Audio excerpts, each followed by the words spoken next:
You're listening to Lone Star Community Radio on 104.5 KCZWLP Conroe and 106.1 KZCC-LP Conroe and worldwide on irlonestar.com. Shall we begin?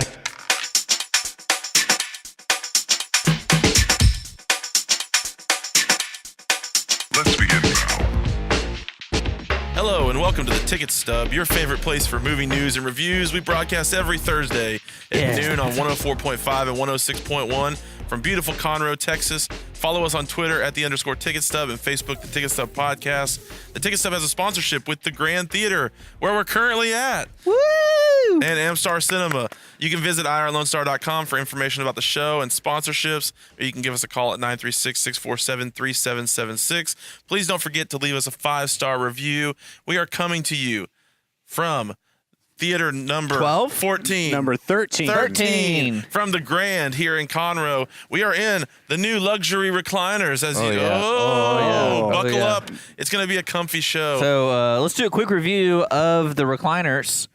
They worked. They work. I will say, if you're trying to be frisky with your significant other, make sure to get reserve the seats in the back, because you need to move over this really comfortable thing. What do you call this? Yeah, we call this the chastity divider. Yeah. So that's a good name for it. I like that. You can start using that if you want. Well, one thing I want to say I really enjoyed about it was you can reserve seats now. Yes. You can, you So at the absolutely Grand Theaters that have these seats, you can now not sit next to that loud person or that grandma that smells. Like, it's wonderful. You know, it'd be a power move if you were rich, would be to reserve like 3 seats on either side of you and just buy them all. And so that way you know that, like, definitely there's not going to be anybody like breathing on you or dropping popcorn kernels on you or anything like that. So if anybody's rich, and that's a little tip for you, a little insider. But we're here in Conroe at the Grand Theater. This is great. This is awesome. So we got up extra early. The theater's not even open yet, but we came in. Are we allowed to talk about that? No, it is open. We reserved this entire theater. Oh, that's right. We're which big ballers. You can too. Yes, for at the Grand one for low cost. Yeah. Of $5,000. Yes, you can do that. You can rent auditoriums, and you can watch just a like movie what we or did. Watch whatever you want. We watched business presentations or anything like that. We watched Batman Returns on the big screen. But and so we're going to talk about that. That was our group Blu-ray, our group rewind this week. And it's pretty cool, because if you bring a DVD, they can actually play it on, like, you could have home movies of yourself, and if you were narcissistic, you could rent out a whole theater and then just watch a DVD of yourself, I guess. Yeah, right? we've had people rent out the theater to play Xbox on the big screen. Dude, that almost seems like it'd be too much. Like, you're trying to, like, see where Master Chief's at, and then he, I don't know. I feel like I wouldn't be able to watch. It was something. Yeah. How did they run the wires for the Xbox? I guess it's wireless now, isn't it? It wasn't at the time. No, we did. It's long cord. You can do it. Okay. Well, anyways, pretty cool. The comfy seats. First time to be in them.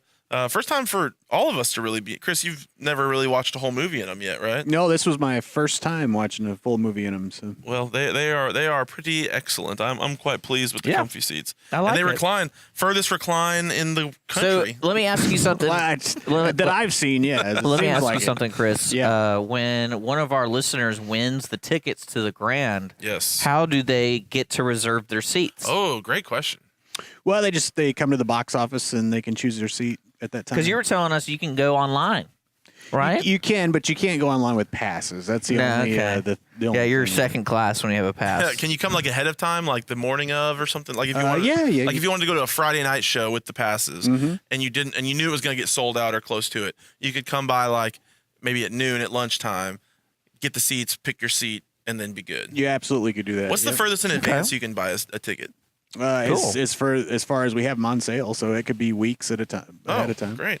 All right, cool. So we give away 2 tickets. Yeah, sorry, go ahead. For every episode, Yes. remind folks to the Grand and Amstars, all right. participating theaters. So if you're from, or not from Conroe, but you're other areas that have Amstar and Grand, you can enter to win. So to enter to win is really simple. Just contact us. We have a website, irlonestar.com/TTS for the ticket stub. And there's different ways to contact us via direct message on Facebook, Twitter. We have an email account. Like, no excuse. If you submit your name, and then we put you in the drawing, and then if we contact you, you win some tickets. You just do it via email. That's the best way to do it. Thank you. Yeah. I was trying to read your screen. If you want but I to, was really distracted by the naked lady on the background. well, that's me. Oh. Yeah, Oh. cross dress and then do Oh. erotic Very posing. buxom. Do you think anyone cross dresses as Dan DeVito's character of the Penguin? Kim Because Kardashian actually did. You should see that. Kim picture. Kardashian dressed up like the Penguin? Well, yeah, you should look it up. Yeah. Maybe I will.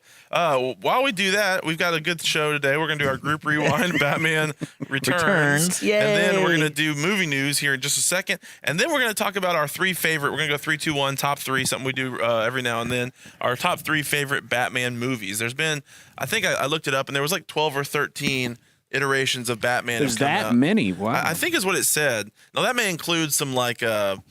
Animated. Yeah, animated type stuff, but feature length. There's been like 13, I think, Batman movies that have come out. Probably more like 8 to 10 that we would consider.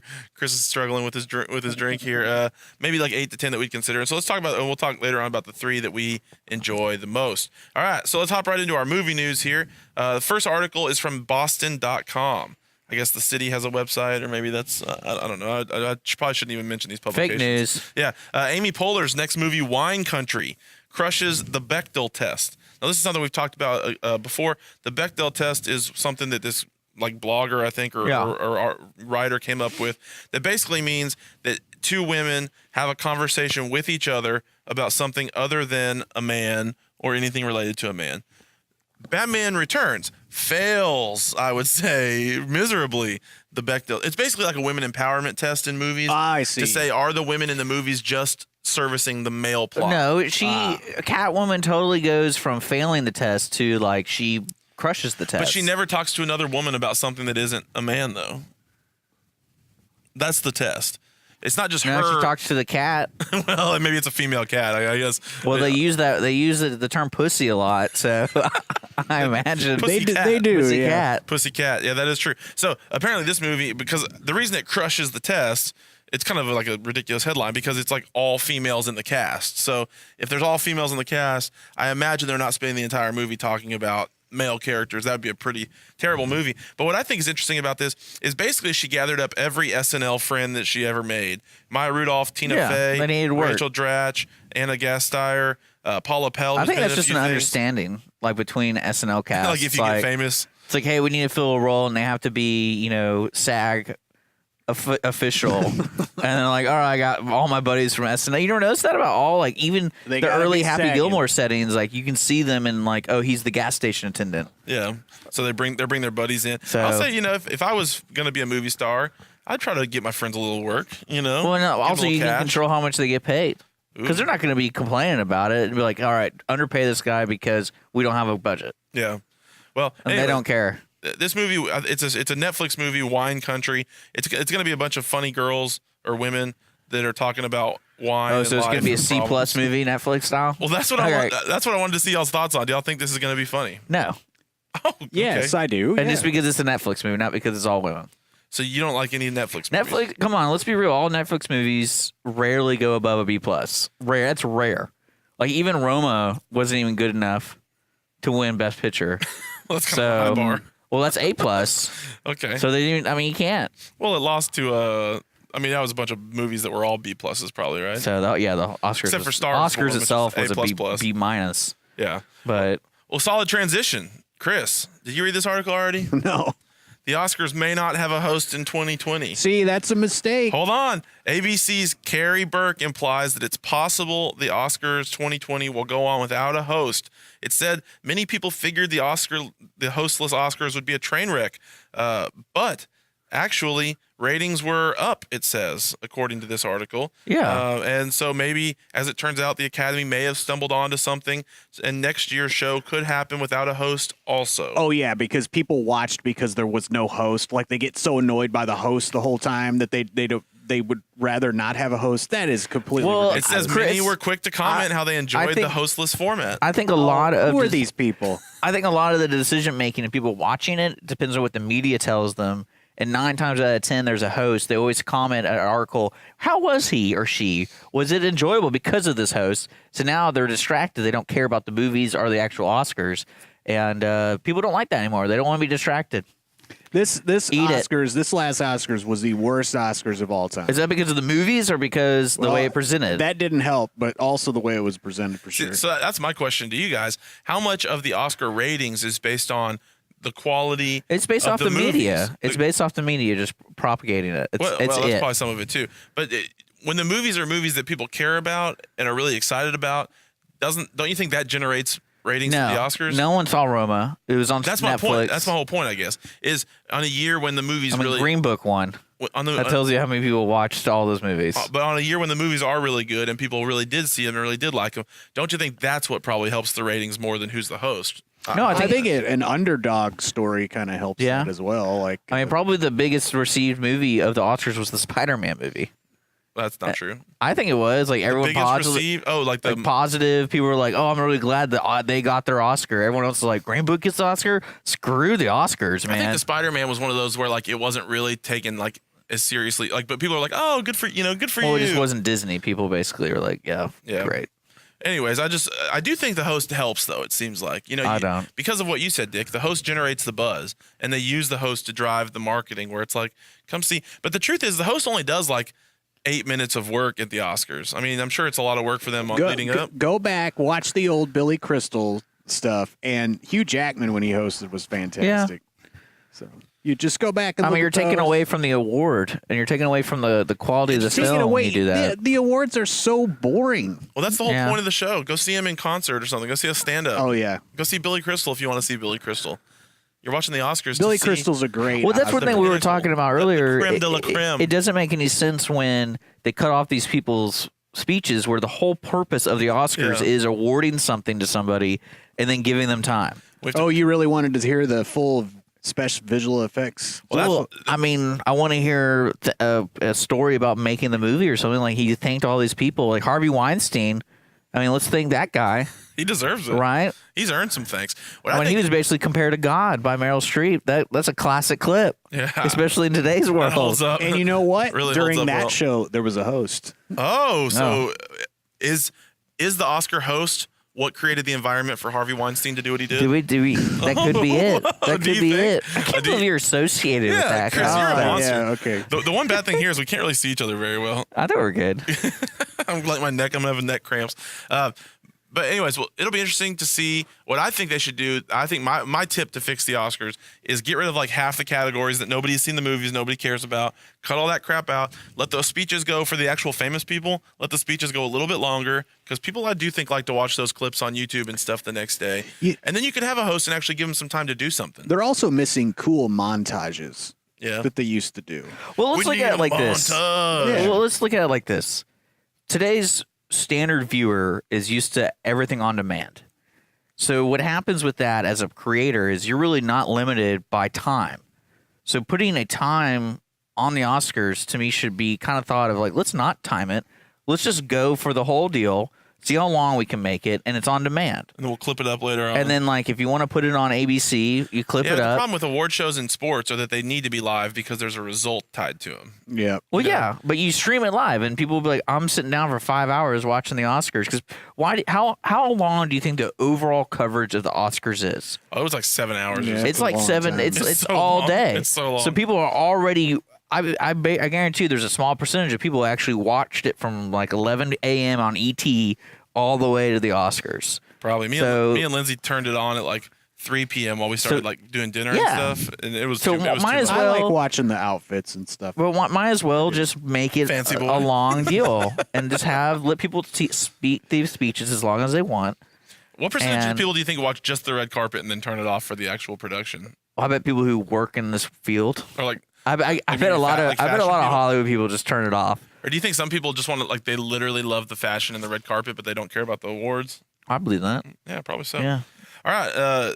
CharlotteObserver.com. This is where do you find these websites, dude? I have my ways. This is a local newspaper. Do you have safe search off?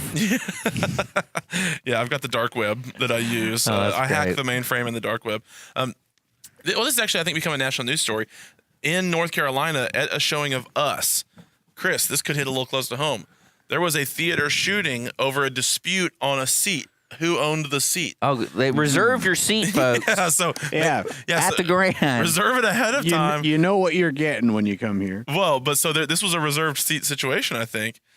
And the guy said that the other guy Why would you say that while we're trying to promote? Oh no, this was definitely not a reserve seat situation. Anyways, the guy said that he was in his chair. It occurred 15 minutes into the showing. So that's is that trailer showing or actual movie? That'd be interesting to know. I don't know. If it was trailer showing, then that would be just about right. If it was 15 minutes into the movie, then the shooter should be put on death row, because why do you show up 15 minutes into the actual movie? You show up, that means you're like 30 minutes late, and then you're arguing about who's in your chair. If you show up 30 minutes late, it should just be null and void at that point. You shouldn't even be allowed in my opinion. It's distracting everybody. I know you're going to disagree because you'll take anybody's money, Chris, because you're you're in it for the biz. But no, I think there's a rule, isn't there? Like you can't leave the movie and get a refund after how long?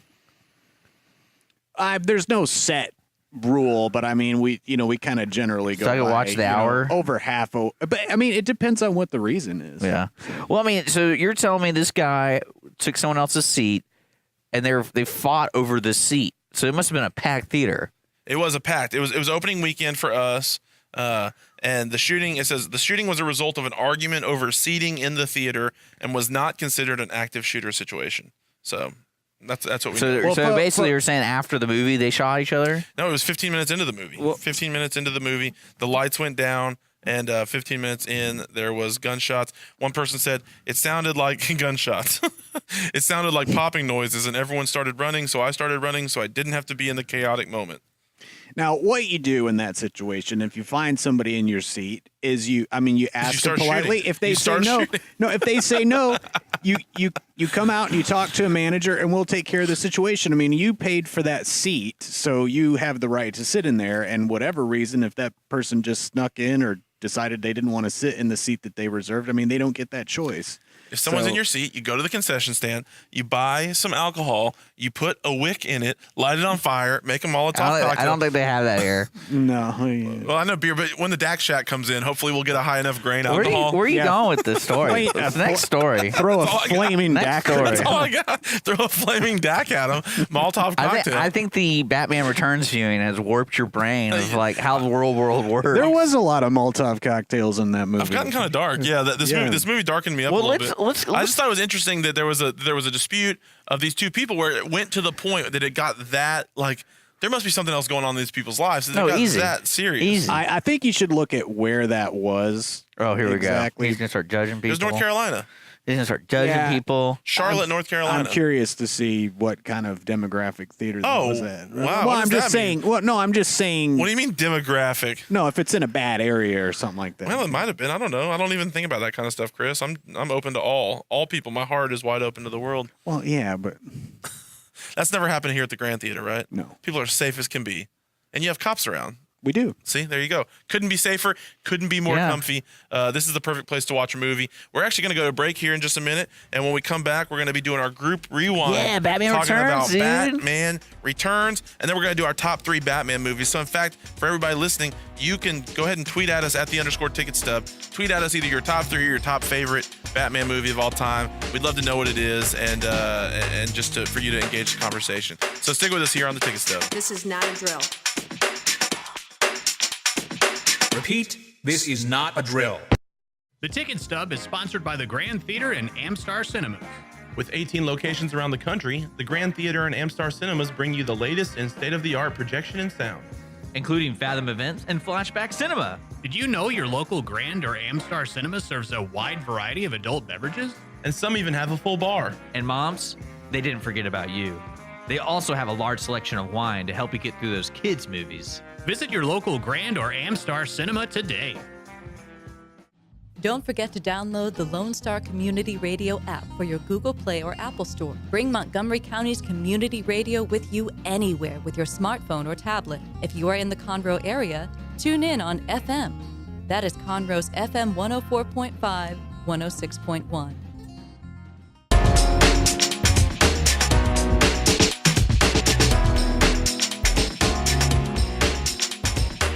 We're back on the Ticket Stub. Connor, Dick, Chris here. We're at the Grand Theater. What's up, buddy? We cannot be talking. The movie is playing. We're going to be disturbing all these people. Everyone be They quiet. kill the cell phones. No, luckily we rented the whole theater out because we're big ballas. Yeah. But we're here at the Grand Theater. We're in the comfy recline seats. Oh, yeah. Movies never felt so good. That should be your new slogan. Did I just write that? That's really creepy. Movies never felt so So good. have you It ever? wasn't nearly as Hey creepy as guys, let me Batman ask you Returns. something. In a movie theater, have you ever guys listened to the Take It Step podcast on your phone? No. While watching a movie? I never have. That's kind of. You should. It's a new thing meta. Stubbies are doing. And so we're encouraging our fans No, to.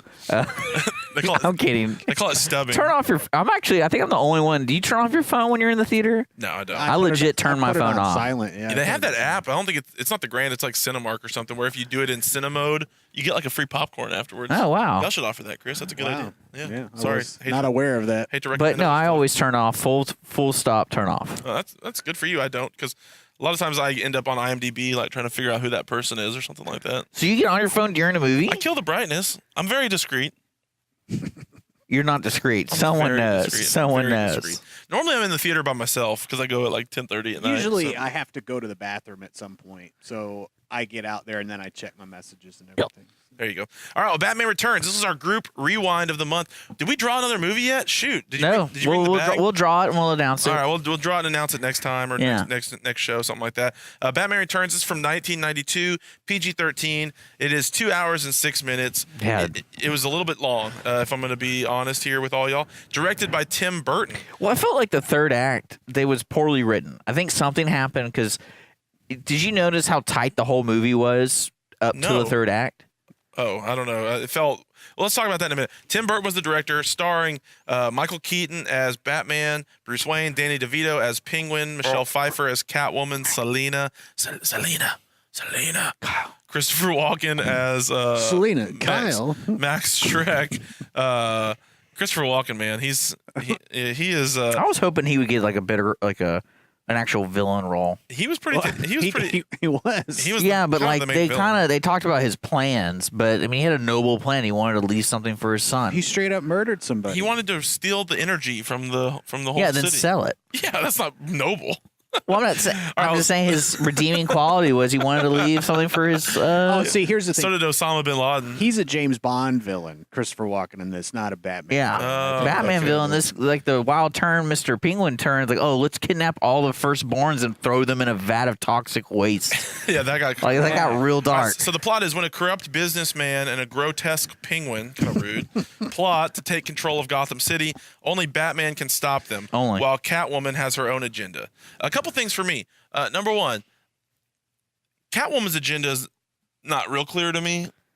I guess she just wants to kill. Well, I think she's mentally Yeah, she's mentally She's obviously well, there was disturbed or only something. like two scenes that explained that she had a duality to herself. Yeah. Like when Bruce Wayne walked into her, looking at the big glass, and she's just kind of like she was dressed as Selena Kyle, and it's kind of like I'm insane and I'm walking the streets, and then she realized, oh, I'm a different person when I guess I put.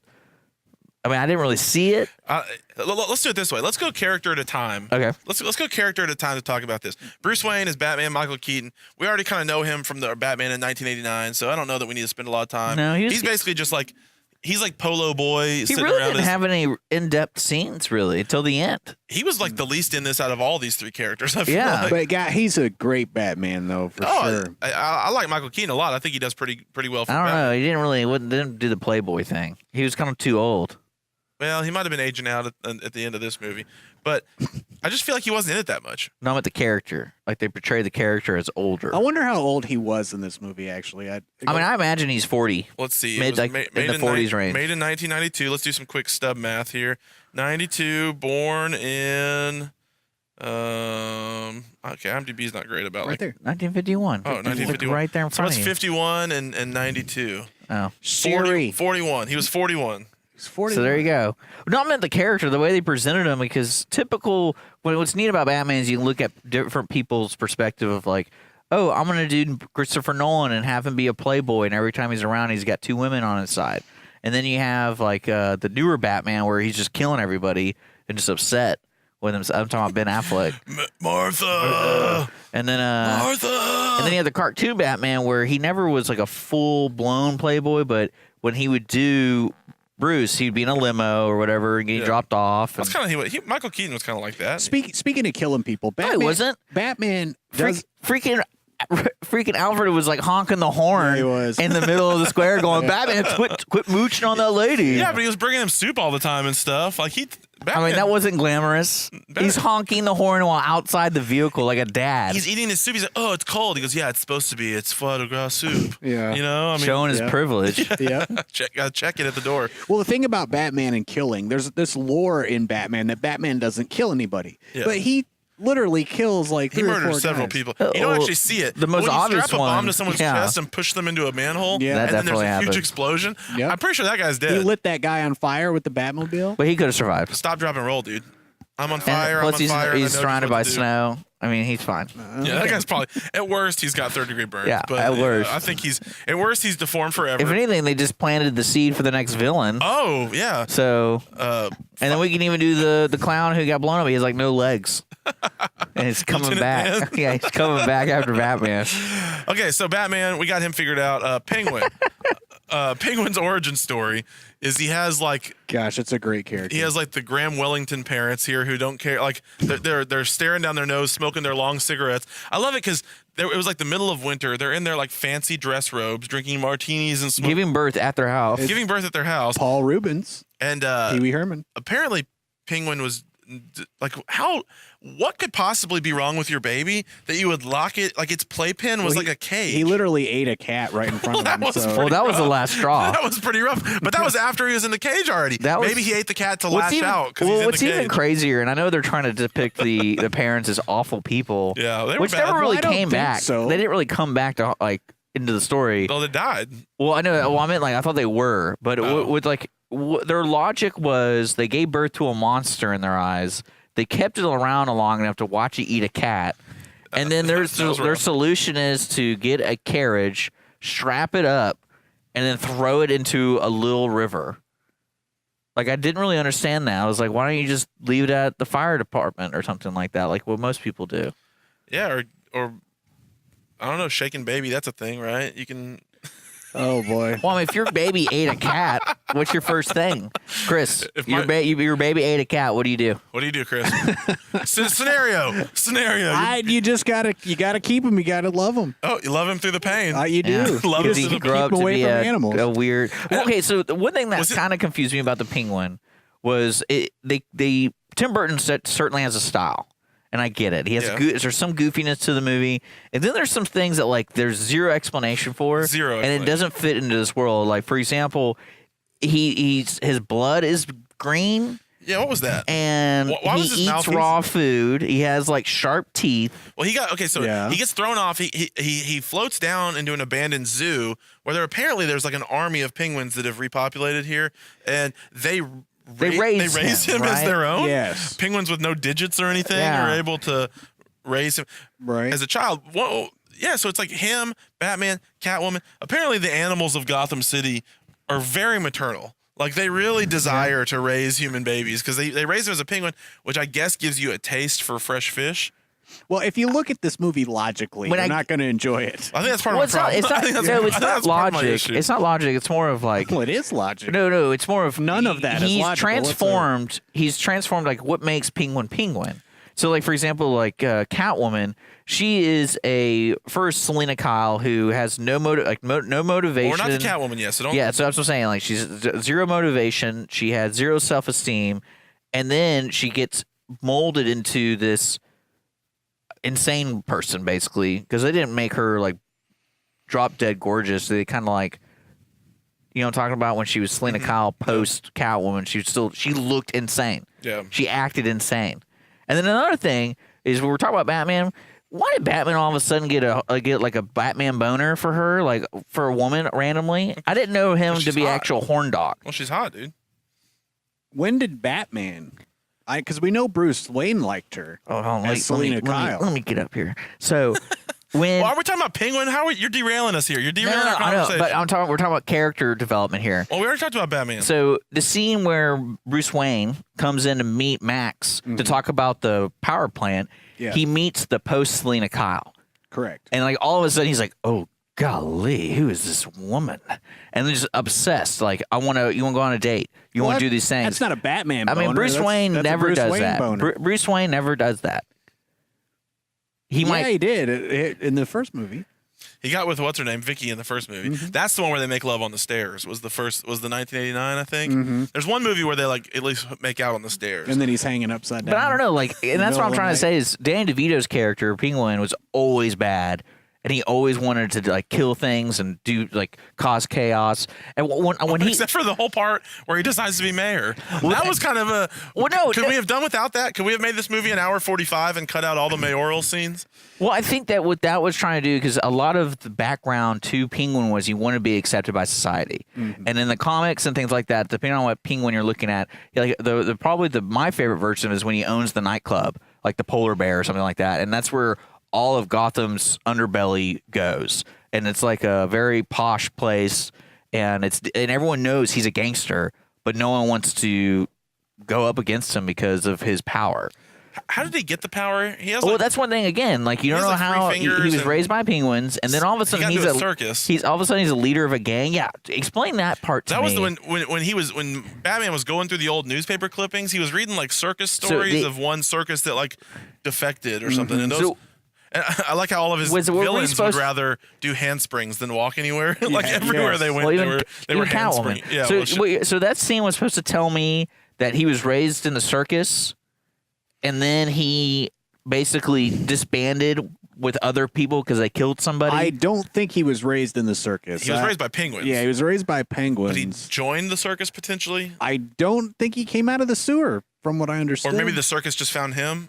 You don't choose the circus, the circus chooses you. I guess. Because there's only one line in the movie that connects them is Batman goes, or Bruce Wayne goes, he's the leader of the Red Triangle gang. Yeah. And I was like, wait a second, who? Like, who's the Red Triangle gang? And then it's a circus gang. And then it turns out that it makes sense now because the red TP, we all get it. Yeah. But then that was the only thing that really tied it because the whole scene of him doing the research, I couldn't really. It was out of place. Why was I was like, so who's the one murdering people in the circus and leaving? Is it just the Red Triangle gang or what's going on here? Yeah, well, I think that if your gang if your like posse is a group of ex-carnival folk, they probably shouldn't employ their carnival trickery as part of their gang membership. Like to be on stilts, terrorizing the city. Well, that was the goofy part. Like that's Goofy Burton right there. Yeah, the movie. It was, and I dig it. It was fun, and then that was it. Like it didn't have to be any more than that. Did you all notice Doug Jones as one of the clowns? Yeah. Who's Doug Jones? Oh, was he the monkey guy? No. Doug Jones. He's like the guy that is always doing the creatures. I think this is his first movie and stuff. I think it was, yeah. Always doing the creatures? What are you talking about? Like I think that was the first Batman. Pan's yeah, there he is right there. Oh, that guy. Yeah. Which one was he? He was the clown. He's like he got hit in the face. That was it. Penguin punched him in the face. Okay. Had a big role. Well, okay. No, he did. Well, let's talk about that. Let's talk about the Penguin and Michelle Pfeiffer's character. Like to me, I really disliked Michelle Pfeiffer's character. I like Michelle Pfeiffer. Let's talk about Selena a little bit. So Selena was the administrative assistant of Max. Before she became Catwoman, her character was insufferable. For the first 15 minutes you saw it, it was all about like she would walk in her apartment, honey, I'm home. Yeah. Oh yeah, I'm not married. I don't live with anyone. We've all done that at some point. And everything she said was about how she sucked at men, or about how her life sucked, or it's like I'm trying to figure out how she got that job. Yeah, she's like the most powerful man in New York. Yeah, like assistant. The biggest, the number one civilian. Gotham City. In Gotham City. Excuse me, but equivalent. Well, I mean, like, how does she get that job, and how does she keep it? Because she's a crazy biatch. Well, no, because she's inconsistent with her job. She literally had to call herself to leave a message to remind her to go get this thing because she knew she'd forget it. Yeah, it seems like you. I know people like that. Yeah, but they're not the assistant to the most rich. Yeah, they're like the richest person in the world. And she's constantly like reminding herself of what to do, like what. Well, he did say she was new. He's like, sorry, she speaks out of turn because she's new. We haven't properly housebroken Miss Kyle. Yeah. So she learns too much. And that was a cat reference, by the way. That wasn't. That wasn't a female I guess so. or bad. I didn't even think about that. Because you're sexist. I am sexist. She learns too much. Her character fails the Bechdel test as far as it's pretty much she's there about for the men, but then she's not after a while, I guess. I think what was strange too is like they didn't really do what I expected Catwoman to be, because Catwoman to me was always that art thief, and she always stole from people who, like, she had a little Indiana Jones in her, belonged in a museum, or she kept it for herself because they didn't appreciate where the art came from. That depends on which origin story you're I know, going but like this one, like I don't see how Batman liked her. Did not see I that. liked her because she was hot. I think because- that's what it was, yeah. I think it was, let's get physical. Well, I think Batman is realistic about his situation. He's like, I'm Batman. I don't have time for a relationship. If I get a crazy woman, she might be that right side of crazy where it's a good balance. Yeah, maybe so. Because he legitimately plead at the end, like, let's be together. Yeah, come live with me. Live in my mansion with me. Yeah. She was like, oh, maybe. Scratch. And I don't see why she wouldn't, though. I didn't really get it. Well, because she had to kill. Yeah, but She she had her could still vengeance. live in the mansion. I don't know, dude. None of it made sense. So she learns too much about Max's evil plan, and so he pushes her out the window. Yeah. Right. She falls many, many stories. Luckily, caught by a couple of the shades, I guess. Yeah. That was enough to break her fall and not kill her totally, or she did die. And then the cats came and made out with her for a little bit, Yeah. and then bit her finger a little bit, and then she emerged as Catwoman. Well, So I guess that's all it takes. I feel like that scene, especially with the cat nibbling on her finger, that was really bizarre because at first it was just cats rubbing against her and just, doing cat normal That things. first cat, though, her mouth is open, and that cat puts his tongue all the way in In her it, mouth. in No it. prosthesis That was here. nasty. No prosthesis. That's worse than when. Never mind. I'm not gonna even say what I was gonna say. Were you going to say the human centipede? Not quite as bad as No, the it's human not that centipede. But so her origin, as far as how that makes you into a Catwoman, a little bit unclear. I mean, I would imagine as an actress, you hated this role I would think because there's really no depth to it. Yeah. And you don't see where we're going. she probably had fun with it. Maybe, I don't know. Maybe Because it's if you fun. think about all these actors, She had to look good in that this leather is like suit. at their peak. It has to be at their peak. Probably pretty close to it. Yeah. Mm-hmm. So I mean, and like even Dan DeVito's character, I feel like he probably goes, I can't really do much with this guy. The only thing I can do is just grunt and be disgusting. You think if Danny DeVito did some CrossFit in this, Penguin would have looked like? Was he destined to be that physically misshapen, or was it just his diet of I raw think fish? part of it You think is- raw fish? That's like Well, pescatarian. well, the That's real- pretty healthy for Well, you. the real question is, what do these parents do to give birth to this? Yeah, they must. Like they must have some weird genes, this man. was the price for their richness. Living next to the nuclear power plant. For No, sure. it was the karma gods getting them back for them like subjugating all the workers to get rich. Their exploitation. This is the price you pay. You have a penguin child. I mean, I guess. So we're any rich people out there. Get ready. I was waiting for him get to ready for a murder penguin child. the parents, and then they're dead. Yeah, and then the last guy, Max Shrek. That's Christopher Walken. He's like the toy guy. He's like but he's rich. No, it's I realized throughout the dialogue he owns the store, Yep.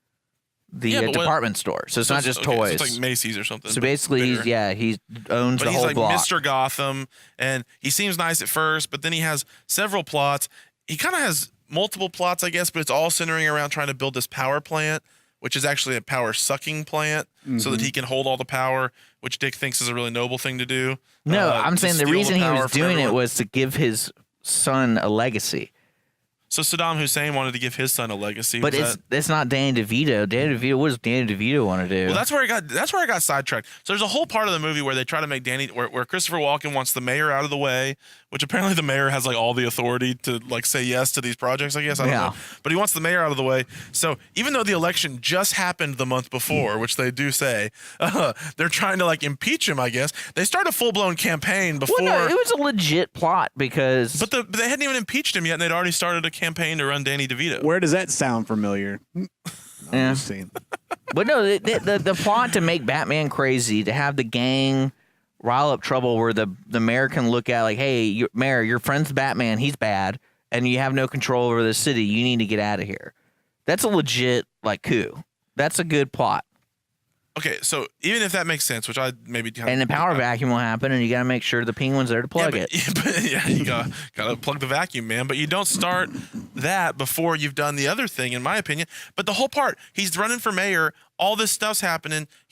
I guess it shows that he's trying to embrace like real life or whatever. But then it all unravels in like 30 seconds. Like it's the most that's one easy to scene. unravel. He's got all these raging fans, and then they play this one clip of him saying, I'm taking advantage of the city. Well, they're like the lowering problem their with that sign. scene. this stinking city like a harp from hell. There we So go. the problem with this scene is, I think they were trying to do is make it sound like that's what he was saying into the mic. Yeah, but that's ridiculous. But then at first I could see that happening, but then all you guys say is like, I'm not saying this. Like step to the side. Yeah, and just then, step to the side. and say, that's one thing I over. didn't really understand. And then his logic was, let's just start opening fire on this crowd. Okay, guys, what would you do in that situation? Okay, Seriously. If I was Max Shrek, I wouldn't just abandon. Like, this is a salvageable situation. Yeah, very salvageable. You've got a small group of people that hear this out of context thing, And you have a sympathy. You have the sympathy vote. You don't have to And you abandon say, your like, candidate. They knew something was going to go down. and then have your candidate start shooting, No. open fire on the people Well, and- that were just supporting him for mayor. They were his fans. They loved him, and then he murdered them. Although no one actually dies hardly. Well, in this no, movie. it's mainly because they started throwing randomly lettuce and tomatoes, and they even have that line in the movie. Yeah. Where's a crowd like this get a full plate of Penguin tomatoes? opens his umbrella, and, And he's again, like, they like- always have tomatoes and lettuce. Like I understand the goofy Burton stuff because it's fun and it adds a little depth to it. But There's so much lettuce and tomatoes. but I don't, that was a lot. like what do you guys think of the blocking of each scene? Because to me at the very beginning it was really good all the way to the third act. I think the third act really, like, no one knew how to end this movie because they wanted to kill these characters off, and clearly they wanted to make a sequel because Catwoman. But like when it left for me is when Catwoman revisited Danny DeVito, and they had the who's crazier scene, basically one-upping each other about what they do to be crazy of their character. Yeah, but the Penguin is just being a pervert at that point. He is pervy through. No, he wanted to eat a cat. He wanted to be a perv. And then what else was he doing? He was He kind of like laid on the bed and went like this. Yeah. I guess he was doing his bat. He was doing his little bat, but but she was licking herself. yeah, she was eating a goes, bird. "Ooh, time for a bath, and then she starts like rubbing him. Yeah, and like, stuff. Yeah, very strange. I'll say that I think both. and that's who Batman loves, by the way. Oh, Batman. That was That's Batman's type of girl. it seems like everybody makes that one choice that's wrong Self-maintenance. for a little while. Yeah. But this whole movie, in my opinion, the writing is terrible. The writing is just really, really bad. Like, there's some parts to think are funny and fun and everything like that. It's a very like lighthearted action movie. Where Well, if I was a kid, those in between scenes would really confuse me. Because like it makes no sense. yeah, Danny None of it DeVito makes- talking about how big his pee-pee is, and like that was like I was like, oh my Nothing gosh, confusing there. and yeah, and then I mean it got To be really fair, he said strange. that he would show them the biggest parasol they've ever seen. Right. He might be referring to an umbrella there. We don't know. We don't want to. Sure. We don't want to insinuate for him. Yeah. But I just feel like the whole, I don't know, there was too much going on. The connection, they didn't have time to make the connections. It was hard to understand the motivation of some of the characters and some of the transformations to how they became. A lot of it was kind of yada, yada, yada. Here we are, in my opinion. So the directing, I mean, Tim Burton's weird. Like, I know he's loved. I think he's interesting. He's not my favorite. But he did an okay job directing. I think the writing is really the weak part for this, in my opinion. Yeah, well, I think there's also, like I said, like I don't think they could agree on what to do because there's probably talk of, oh, are we going to do a sequel to this? Well, we need to write that in. Okay, well, we already wrote half of Michelle Pfeiffer's characters being absolutely insane. Well, let's just skim over it because I think if they knew they're going to make a sequel, they would have made her as insane as she was. Yeah, she was And- pretty insane.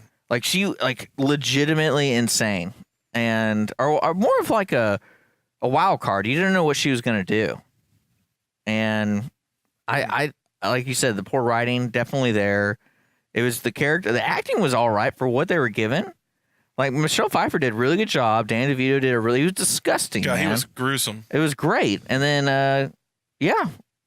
Chris, what overall thoughts?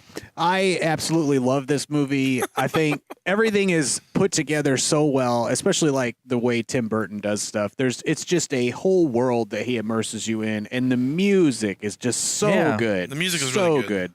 And the acting and all the characters and Danny DeVito as the Penguin. It's one of the best performances ever. I think that might be an overstatement. Well, yeah, he just immerses himself in the character, and I believe he said that this is the favorite character that he's ever played.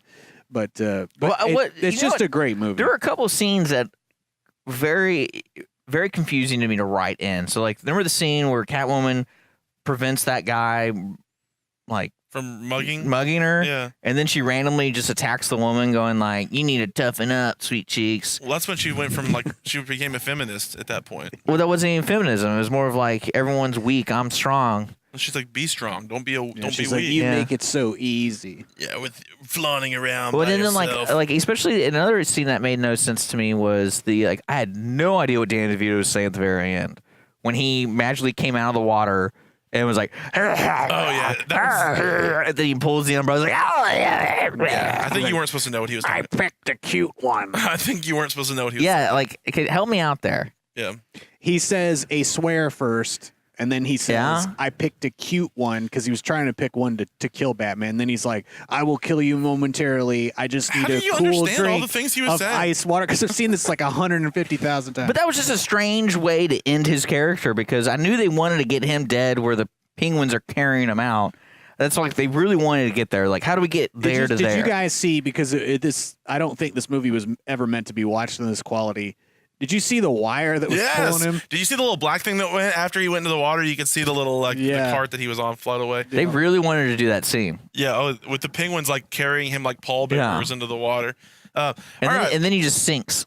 Yeah, he does. Like, so what was the point of that? You think a penguin might float, just theoretically. Final thoughts on the movie, Chris? Oh, it's great. Okay, Dick. I think as a kids movie, it's a little odd.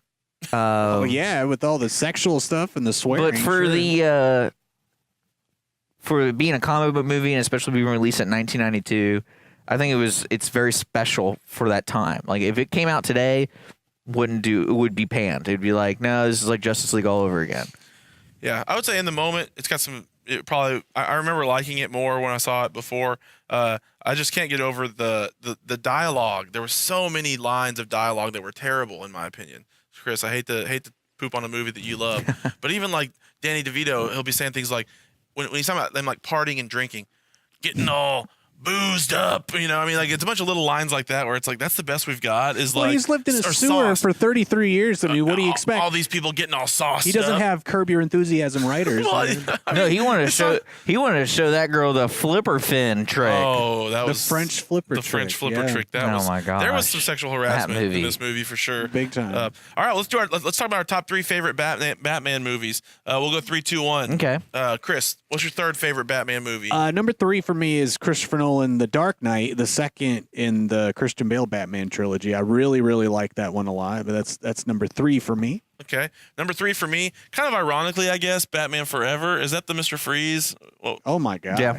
That's like an ironic, like, to laugh at. That's even worse than this movie. Horrible. It's the worst by far. That's one that you watch. That's one you watch to laugh at, though, right? Are these your top 3 hate ones? No. Okay. No, that one. The reason why that one is good for me is because it's like kind of awesomely bad. Does that make sense?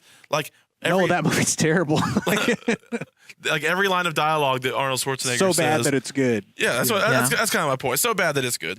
Where he's like, chill out. Every line he says has to do with being frozen or ice, which is hard to write that many ice-related lines. So impressive there. What's your number 3rd? My 3rd would probably be the first Batman with Tim Burton.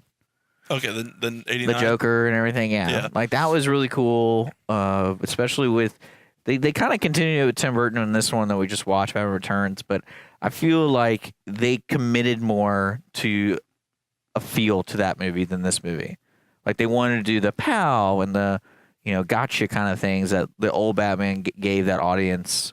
And so I think it's a lot better than this movie. Yeah. Chris, number 2? Number 2 for me is this movie, Batman Returns. I love it. I mean, it's really good compared to, I think what it is because there wouldn't be the Christian Bale Batman movies without these Tim Burton ones. Because even some of the style cues and like the suit cues and stuff like that, obviously it's a little bit of copycatting. So there wouldn't be a Batman as we know him today without these films. Okay. Well, number 2 for me is Batman from 1989. Yeah. I really like that movie a lot. The original, first Michael Keaton, first Tim Burton. I thought that was really cool. I thought it had a little better tone to it than some of the others did. I felt like his gadgets in that one were a little better than like this one. I feel like they kind of overlooked all of his. They had a few moments. The Batmobile shrunk. That was kind of cool. But I always like to see that kind of stuff, like the out of the box, his little grappling hooks and his zip lines. Oh, and the bat wing in the first one. One thing we didn't talk about is the random napalm he threw at Catwoman. Yeah, well, that didn't make sense. The thing that burned her and then she flew backwards. Yeah, like what was his idea? Was he just panicking? I think that was like a last-ditch effort type thing. Okay. Okay. Sorry. Number 2 for you, Dick. Number 2, I would just say the whole Christopher Nolan series, like all three of those. Well, I mean, you can't really like the Joker one. The second one was probably the better one because the bad guy actually made sense. It was fun and it was chaotic. But then the follow-up was such a letdown compared because of how high the second one was. And the first one, again, like the villains weren't all there. Like I really liked Scarecrow. They didn't really do too much with him. And but I would say as a whole, the whole series makes a good Batman series. Okay. Number 1, Chris. Number 1, 1989 Batman. Hey, there we go. No, it's so good. Made all of our lists. And it was just such an innovative and new movie and a new style, and he was able to create this whole world that had never been seen before, and it just blew me away when I was a kid. You weren't one of the cool kids if you didn't go see that movie, for sure. That's true. You're a nerd. You're a freaking nerd. Yep. Number 1 for me, obviously, The Dark Knight, Christopher Nolan. I think it was 2006 maybe or something like that. The other 2 movies in the trilogy are good but not great. This movie's amazing. This is probably a top 10 favorite movie for me of all time, The Dark Knight. So good. The Joker there, just unbelievable acting. So good. I don't know. The tone was good. Plot was good. Acting was good. Writing was good. I just think all the way through, amazing movie. Cool. Number 1. My number 1 is Ty.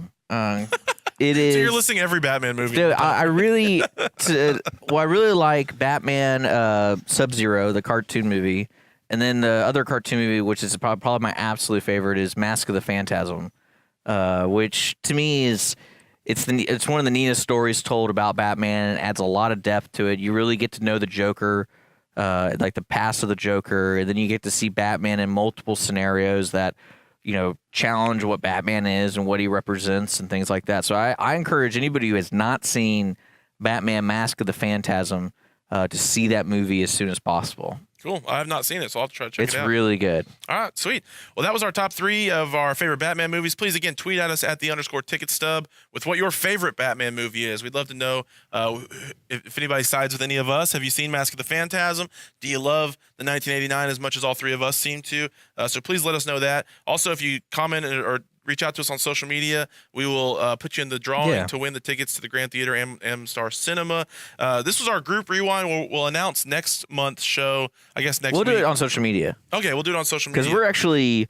You're getting married. Yeah. So the next time you come back, you're going to be a married man. I'll be wed. I'll be very. And so congratulations to you. Thank you. And thank you. Have fun trying to select movies and trying to figure that one out. Yeah, my days of independently choosing the movies I'm going to watch might be over. We'll see. I don't know. Because Holly and I's relationship kind of mimicked how Catwoman and Batman handled theirs. They would like look at each other lovingly, and then we just start punching each other. Okay. And then we start grabbing each other's heads and just throwing them around and hitting it. That's good. Spousal abuse yeah, is really a healthy and thing. we get each other. We really get each other. Y'all line up. Y'all are each other's person. Well, anyways, we appreciate y'all listening. We're right here. We're broadcasting in the comfy seats at the Grand Theater in Conroe. So make sure you check that out, everybody. Well, win tickets. Or win tickets and come for free. Yeah, that's even smarter. I'm not dumb. Win tickets, come for free. We'll be back. We'll have a show next week. So please be back for more fun. And like we said, look on social media for our announcement of our group rewind for next month. Where's our popcorn? Hey. Popcorn. There's only a certain club level here. Looking over at the imaginary guy over there. All right. Well, we appreciate you guys listening. For Chris, for Dick, my name's Connor. We're signing off on the Ticket Stub. The Ticket Stub is sponsored by the Grand Theater and Amstar Cinemas. With 18 locations around the country, the Grand Theater and Amstar Cinemas bring you the latest in state-of-the-art projection and sound, including Fathom Events and Flashback Cinema. Did you know your local Grand or Amstar Cinema serves a wide variety of adult beverages? And some even have a full bar. And moms, they didn't forget about you. They also have a large selection of wine to help you get through those kids' movies. Visit your local Grand or Amstar Cinema today. Thanks for checking out this show on Lone Star Community Radio, Montgomery County's community radio station. This show is owned and produced by Lone Star Community Radio and recorded live from the LSCR studios in downtown Conroe, Texas. For more information about the show, to be a guest, or to sponsor, just contact the studio at 936-647-3776 to leave a message, or email us at lscrstudios@gmail.com.